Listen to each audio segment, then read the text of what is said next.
Welcome to UNITAR's e-learning course on occupational health and safety. What are PCB? And why should we be concerned about occupational health and safety? Polychlorinated biphenyls are a group of man-made chlorinated chemicals that had been widely used as industrial coolants and in electrical transformers. Environmental impact. PCBs are released in the environment, for example through accidental spills or as leachates from landfills. Because these chemicals are stable, they remain intact in the environment for a long period of time. Consequently, PCB are widely spread and can be found in water, soil, sediment, biota, and air. In animals and humans, PCB accumulate in fatty tissue and can remain there for many years.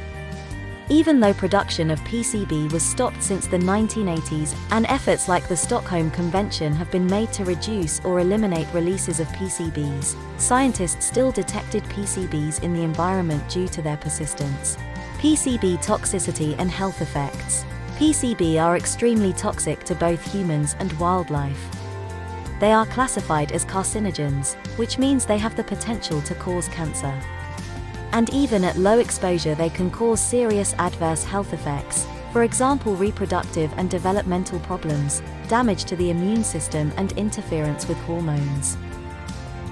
Exposure pathways. Humans are exposed to PCB through ingestion of animal fats contaminated with PCBs, inhalation, or absorption by skin when in contact with PCB products. PCBs can also be transferred from the mother to her baby through breastfeeding. Workers from the electrical sector can be particularly exposed to PCBs when they are working with PCB equipment.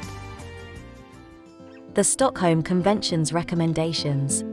Because PCB are toxic, it is important to prevent accidents and ensure safe working environments when using PCB equipment.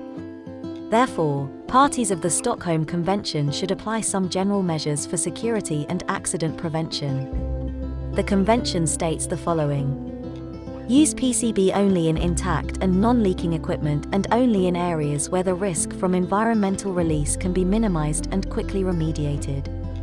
Do not use PCBs in equipment in areas associated with the production or processing of food or feed. When used in populated areas, including schools and hospitals, ensure all reasonable measures to protect from electrical failure which could result in a fire. Inspect the equipment regularly for leaks. Develop national and facility plans on occupational health and safety.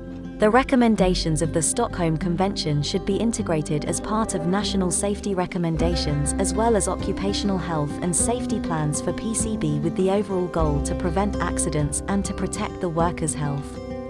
Then, each facility owning PCB equipment should adopt and develop their own occupational health and safety plans based on national recommendation and their own needs.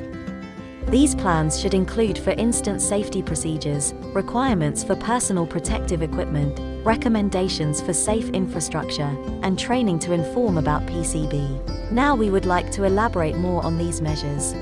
Safety procedures in the occupational health and safety plans are, for instance, specific safety procedures during the oil sampling and PCB screening.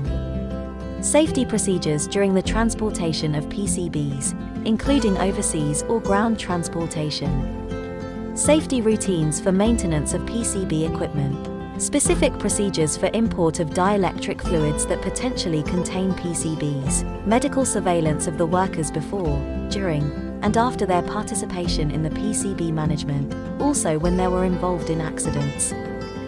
Personal protective equipment. When working with PCB equipment, it is important that the worker uses appropriate personal protective equipment to avoid contact with PCBs.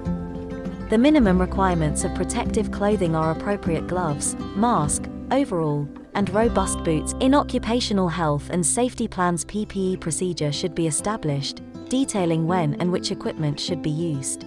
Safe infrastructure. The plans should also identify requirements for PCB storage facilities, because properly planned and equipped PCB storage facilities are essential for the protection of workers and the environment. To name a few requirements for a safe storage facility are: good ventilation, solid structures including ceiling, concrete walls and floors, good accessibility, and a location away from urban areas.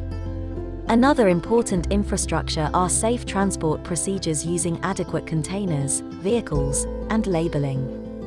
All transport containers such as oil drums must be in good conditions as well as be certified. Training of workers. In occupational health and safety plans, training of everyone involved with PCB should be included.